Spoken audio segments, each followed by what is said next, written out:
Hello everyone, welcome back to Speaking Spurs with me, Kieran, talking all things Tottenham. And normally I don't moan and I try to find the positives in things, but I'm going to have a rant today. I feel like it. It's probably aided by the fact that, as you know, I was on holiday. You would have seen on the news about the good old storm. What was the name of the storm, Joe? Something beginning with A. First one of the season. We were up in Northumberland, and honestly, it was dreadful. It took us an hour to get on a main road. So we left at 4 o'clock in the morning, waiting for it all to calm down. Hadn't quite calmed down fully, but we risked it anyway. And I kid you not, every country lane we went down, fallen tree.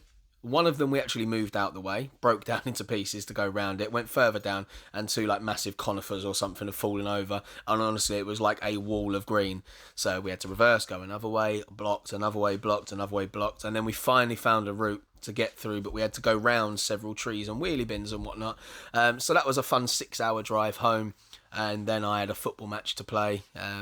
Decided to help out a friend because his team was short. Turns out that was a bad idea as well.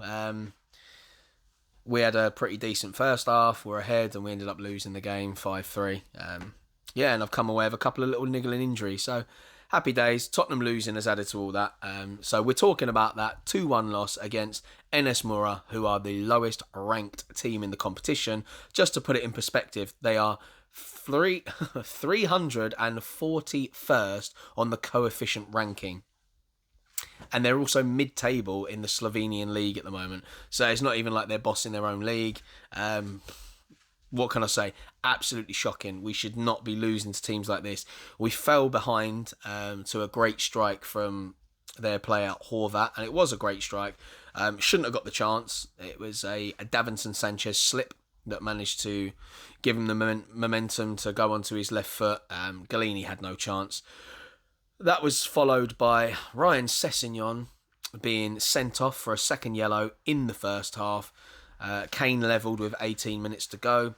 We were pushing for the second, so obviously we're committing more and more men forward, which left us open to a break, and that's exactly what happened. Shock horror.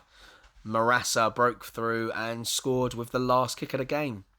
That's their first point so far of the competition. They haven't even got a draw against anyone. They'd lost all of their games so far, and we had to be the people to beat them. So the 127 Spurs fans that actually managed to make the trip to Slovenia were just completely let down by the team from start to finish. I looked at it and thought, maybe I can draw some positives from the game. I think the only positive I can try and draw is Brian Hill, and we'll talk about him in a bit. So Conte came out and said he would take all the fit and available players to the game. And he did. And to me, I thought that meant he would have more of our first teamers involved in the starting lineup. But no, that just meant he was going to take them all along. He had very little. The only two that survived from the Leeds game was Kane and Tanganga. So that's 9 changes. So that starting lineup was Galini, a centre-back 3 of Tanganga, Rodon and Sanchez. Doherty and Sessegnon taking the wing-back positions with Ndombele and Skip next to each other in midfield. And then Hill and Dele making up the other two with Kane up top. Subs, Hugo Lloris, Reguilon, Højbjerg, Son, Winks, Royale, Dyer, Mura, Davies and Brandon Austin. Look, I'm just disappointed because as much as we can say, and this is the only excuse that I can actually give for the players, as much as, yes, they're professional players, they train with each other day in, day out, but if you keep putting people together, chopping and changing the team with this many changes, people that aren't used to playing competitively together, this is what happens. You leave yourself open. So I think that's a slight bit of naivety from Conte, but at the same time, I think he really wanted some of these fringe players to show exactly why they deserve to be at Tottenham, and they did not do that. You'd think in a competition that is probably going to be their only game time of the season, they would work their absolute... Yeah, I'm not going to say that word because I'm not allowed to. They would work it off to make sure they can retain a starting berth within the Premier League, or at least make the subs bench. But, none of them really showed anything of any quality, really, to the point that he actually ripped off 4 of them in one go. So we had Rodon, Hill, Dele, and Doherty all came off on the 54th minute. They were replaced by Son, Dyer, Mura and Davies. And look, it did make a difference when those guys came on. The energy went up. The quality of our defending was better. We created chances straight away, actually. But now, from this game, it means a defeat. A defeat means now that we have to beat Rennes in the final game of the group stages. We can't qualify as group winners whatsoever, and we'll have to play an extra round. That's just what we need in a season like this. New manager, he's got to figure a load of crap out, and now we've just given ourselves the possibility of an extra round. Look, maybe it's just this thing that the players aren't interested in this competition. Maybe they don't like playing away. Maybe they took the opposition for granted because they're such poor opposition. But we made them look good at times, especially on the break. They really, really hit us on the break. So if we just surmise the game, poor start as usual. Bad away form in Europe continues. Davinson's slip lets them in for the first goal. Galini couldn't really do anything. Our passing was poor. We were slow. Runs into space were non-existent. Kane kept running into defenders every time he had the blinking ball, which was just so annoying. Hill, as I said, the shining light, very vague shining light. He tried things. Now, every time he got the ball, he was fouled. Every time. They knew that he was a little danger man, very diminutive, in and out, glides around. Yeah, they just wiped him out every time, to the point where Dele Alli actually came over. One of the defenders kind of butt-checked him to the floor. Dele comes over, gets involved, sticks up for his teammate, and it's probably the only good thing Dele did all game, and then earned himself a booking from it, and their player was booked as well. But Hill, because they literally floored him every time he got the ball, couldn't have an impact on the game. I mean, Ali was terrible. Absolutely terrible. Tanguy looked really frustrated in the game, to the point where he just kind of phased out of the game. He was looking round for passes. Like, don't get me wrong, I know I defend Tanguy quite a lot. Like Ndombele, for those of you that have forgotten his name's Tanguy. He great player, has all the talent in the world. He's very lazy, gives up on things very quickly. If he gets fouled or feels he's been fouled, doesn't get up and chase back. But he had the ball in deeper positions, and he was moving with the ball, looking around, and there was just no one offering anything. So it was to the point where he just kind of gave up, which isn't the attitude you want to see. I'd rather that he just took it on his own and danced in and out of players the way he can. But instead he completely gave up, and it just left us with another person on the pitch that wasn't really worth being there whatsoever. So yeah, Sessegnon had the backing of the manager from the beginning. It was, the pre-press conferences. He got his own press conference, was talking about his time since he's been at Spurs. Conte was saying that he was excited to see him. All right. The referee kind of killed the game in a sense, because he was just handing out bookings like they were going out of fashion. I think, what did they have? 7 different players in their team were booked. But I mean, I thought from international competition we were going to see refereeing get a bit more lenient and then allow a little bit more contact in the game, the way it should be played, the way it used to be played. We've seen it in the Premier League a lot more. The referees are certainly letting more slide, but this is just typical European football, where the referees are too eager to get their cards out. But then once you're on that booking, and this is where Sessegnon needs to learn, look, maybe the first one wasn't a booking, the second one definitely was. He's too eager. He's obviously forgotten that he's on a yellow. He's lunged in unnecessarily high up the pitch as well. And I think it's a mixture of he's young, naive, trying to impress the manager when all the build-up has been about him. And instead what he's done is just let himself, the manager, the team and the fans down. So I'm disappointed in him, and I think Conte will be. He didn't even talk to anyone on his way off the pitch, just walked off straight down the tunnel. Hopefully he'll have a hard look at himself. Because that was the competition where he was going to get minutes, and now he's got a ban. What else? Yeah, as I said, the ref was poor. Kane missed. Mura had a shot just wide. I don't mean Lucas Mura, I mean NS Mura. So there was chances for both teams throughout the game. It's not like we had an abundance of chances and should have won, we actually allowed them to have their chances in the game. As I said, the 4 subs on 54 minutes, and literally chances came straight from that. So Sonny had a chance, then we had a corner where Kane had a chance. I think Tanganga later on in the game got a really good flick on header from the corner. I think he just got a bit too much on it, to be fair. And then, right at the end, they broke. Sanchez made himself look silly once again, second time in the game, where he's just turned inside out. You can't do that at that level. He's an international defender. And he just made himself look like not even a championship, like League 1 or League 2 defender. It's absolutely shocking. He tried to make the recovery tackle, and in all fairness, he kind of got there, but the shot deflected off him into the back of the net.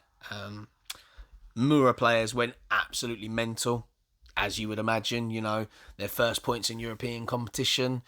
They're out at the end of the day. They're not going to go through, but look, it would have given them a great moment, and I love to see these fairy tale stories. I just wish it didn't come against us, and it had to come against someone else, like West Ham, who finished top of their group in the Europa League on the same night that we got done. So Conte, speaking afterwards, is saying that he felt for the fans. He says he now understands pretty much the situation at Spurs, which we know is terrible. We have players that are supposed to be elite level players that are just not showing anything. So I reckon he understands it now. And at the moment, the level is not so high. It will take time, is what he said. And of course it's going to take time. You always get that little boost when a manager comes in, hence why we were undefeated since he came in, until this absolute shocker where he decided to entrust the fringe players. But I think this has taught him a very important lesson. The fringe players are just not willing to fight at the level they should. The fact that he had to bring on 4 of our usual starters in his new formation for them to make a difference. I mean, I didn't think Son overall was amazing when he came on, but obviously it just adds a bit of energy on that wing. Dyer, I thought, was pretty solid, as he has been for most of the season. However, I'm sure a lot of fickle Spurs fans out there will find a way to blame him on this performance. Davies, I thought, did okay again. Mura, energetic as he normally does, tries things, a very typical Lucas Moura performance. But if we talk about the guys on the pitch, I mean, Galini couldn't really do much. At the end of the day, first goal was a bit of a worldie, the second one, deflection, so it put him off balance. Tanganga wasn't great. Rodon, and this is the one that annoys me. So Rodon absolutely smashes it for Wales. Very much in his element with them, playing in that the sweeper of the 3 at the back, which is the position that Dyer has been occupying for us. He's been told by Conte, apparently, I think Alistair Gold broke the story, that he has now been told that it is Eric Dyer that he's going to have to fight against for that position, because he feels that Rodon's best position is the same position that Dyer plays. And at the moment, nowhere near Dyer's level as far as I'm concerned. For Wales, yes. For Spurs, no. And every time he gets a chance, I don't know what it is. Does he panic? Does he overthink things? I mean, with Spurs, we know it's a mentality thing a lot of the time, and he just needs to sort it out, because he's a very talented player. Loads of Spurs fans like him and want to see him succeed. But he's only doing it international level at the moment. If he can't do it in club football, not going to happen. So I wasn't impressed with him. Sanchez obviously made himself look a right numpty on the night, so let's not even talk about him. Waste of space in that game. Doherty, a massive chance for him to shine in a formation that actually suits him. I just thought he was terrible. Hence why he was hiked off on 54 minutes. Who else? Sessegnon obviously blew his chance, so we don't really know how he would have played, but he looked to be energetic before he got sent off, just over enthusiastic. Tanguy and Ndombele, obviously we've spoke, and he just let himself go as the game went on. Oliver Skipp, not his best game, but he just kind of does what Skippy does, goes about, breaks up a bit of play, a little bit of sideways passing, tries a forward pass every now and again. Hill, as I said, just got fouled every time he got the ball, so it's hard to say whether he was really any good. Dele, off day. Kane, now this situation's really annoying me. Like the guy is just not working hard enough on the pitch for me. I don't understand it. he was captain on the night because Lloris was on the bench. Was not a captain's performance whatsoever. It wasn't even worthy of a bench player performance. Like, I'm getting really frustrated with this Kane situation now. Like, whatever it is, get it out your system, sort it out, or if not, just go. Like, I love the guy to bits for everything he's done since he's been at the club, but this situation is really starting to do my head in. I don't know how many more lackluster performances I can watch Harry Kane put us through. Like, if Dusan Vlahovic comes in January, I am telling you now, if Kane is putting in them kind of performances, he will be on the bench. I mean, for sure, he'll try and partner them to start with. He'll change it to a two up top. But, you know, if Kane continues like this, Vlahovic will take that spot without a doubt. And they'll partner somebody else with him. So, yeah, that's it for that. I'm sorry it's a little bit later than usual, but because of the storm, there was so much noise up in Northumberland. There was no way I could have done the video at all without it being so disruptive. And, like, it doesn't matter how much editing you do to the video, there was no chance that was going to come out clean. It was unbelievably loud, to the point where the house was shaking. It was horrendous. The electricity went out at one point, and we've spoke to some family that are up there, and they still haven't got electricity up there today. Honestly, horrendous. But, you know, thanks for sticking around for that video. Sorry it's a bit of a rant. I don't like to rant. I like to try and stay positive. But there was nothing about that in my eyes that was positive. And I think every now and again it's healthy to admit that the team really let us down, and they did. There's no excuses, no reasons I can think of. The players just need to put the work in. You know, as we've said, running and working hard is a bare minimum in football. You know, play with a bit of pride. It's not like you're not being paid good money to do it. You should be running through brick walls. Not just for the money, obviously, but for the fans. You know, we're the people, essentially, that keep them going. If we didn't turn up to games whatsoever, they would have... it's a source of revenue gone, and that means all the food, all the drink. You know, they don't make any money from that. So the team would be very hard to exist. So this is my plea to all you fringe players at Spurs. Get your fingers out your backsides, work hard, because we deserve better. The club deserves better. The manager certainly deserves better. This was your chance to shine for a lot of you, and you absolutely blew it. So I should imagine a few of them will be going out the door in January, and I'll be quite happy to say bye-bye. So thanks for sticking around. Don't forget to Don't forget to subscribe, like and comment. And until tomorrow, guys, take care and come on you Spurs.